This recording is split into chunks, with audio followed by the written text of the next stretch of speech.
Assalamualaikum warahmatullahi wabarakatuh. Dalam kesempatan ini saya akan membahas tentang jurnalistik kehumasan. Jurnalistik kehumasan ini secara prinsip tidak berbeda dengan jurnalistik pada umumnya. Secara prinsip itu apa? Dalam penyajian reportasenya itu tetap harus memenuhi 5W1H dan sejumlah kaidah dasar jurnalistik maupun pengetahuan-pengetahuan dasar tentang jurnalistik itu harus diimplementasikan. Contohnya tentang angle itu baik pada teks, baik pada video, baik pada foto, harus pas angle-nya, harus menarik nantinya kemasannya, dan seterusnya dan sebagainya, yang secara prinsip sama saja dengan jurnalistik pada umumnya atau jurnalistik yang non kehumasan. Jurnalistik kehumasan ini dilakukan oleh humas-humas pemerintah, ya.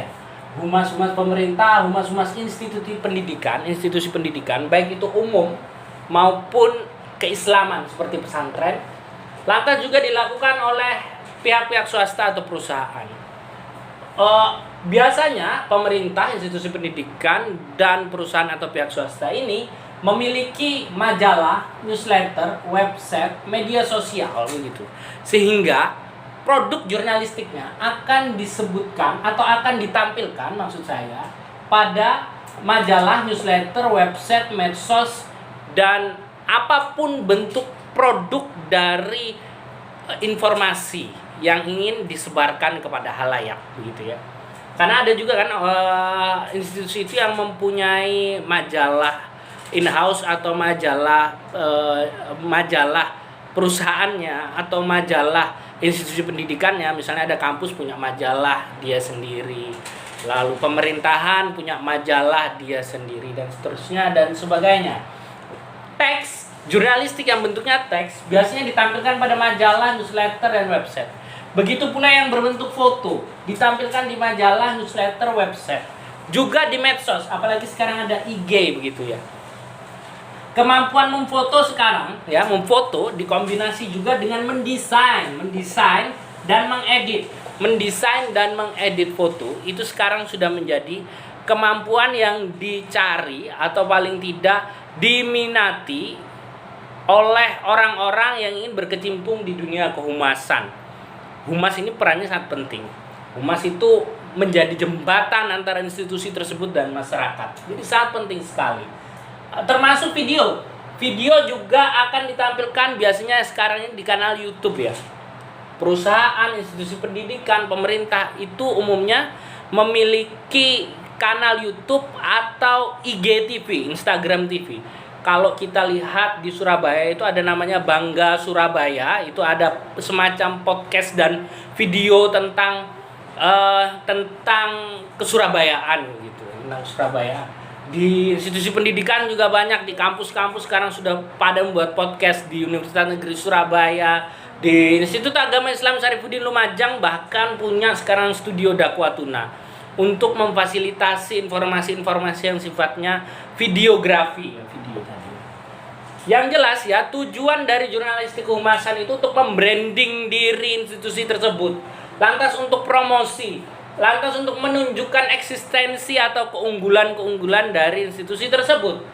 Tidak mungkin, ini yang patut digarisbawahi, tidak mungkin jurnalistik kehumasan itu sifatnya mengkritik.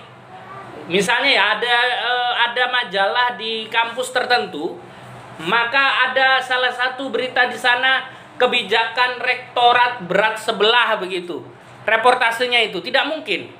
Tidak mungkin dia mengkritisi kebijakan rektorat, karena dia pasti akan memberikan informasi-informasi positif tentang institusi tersebut misalnya.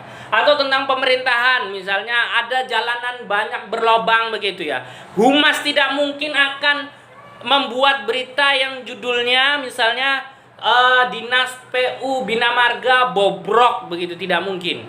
Dia akan lebih memilih untuk memilih kata-kata yang lebih halus, bahwa misalnya selama bertahun-tahun perbaikan jembatan, perbaikan jalan terus dilakukan begitu. Bahwasannya ada beberapa jalan yang masih berlubang itu cuma proses untuk menjadi mulus semua. Kira-kira seperti itu. Jadi Tujuan adanya jurnalistik kehumasan itu untuk branding, promosi, dan menunjukkan eksistensi dan atau keunggulan dari institusi tersebut. Lantas ada hal yang tidak mungkin dilakukan, yaitu mengkritisi kebijakan institusi dan menjelek-jelekan institusi. Hal-hal tadi itu tidak berlaku pada jurnalistik yang secara umum itu ya, kayak koran-koran atau media massa atau pers pada umumnya. Karena pers itu kan jelas salah satu fungsinya adalah kritik sosial. Jadi ya jurnalistik kehumasan tidak memiliki fungsi seperti itu. Tidak memiliki fungsi kritik sosial dan tidak memiliki fungsi untuk kemaslahatan masyarakat secara umum, karena dia kemaslahatan masyarakat di lingkup institusi itu saja. Demikian yang bisa saya sampaikan. Assalamualaikum warahmatullahi wabarakatuh.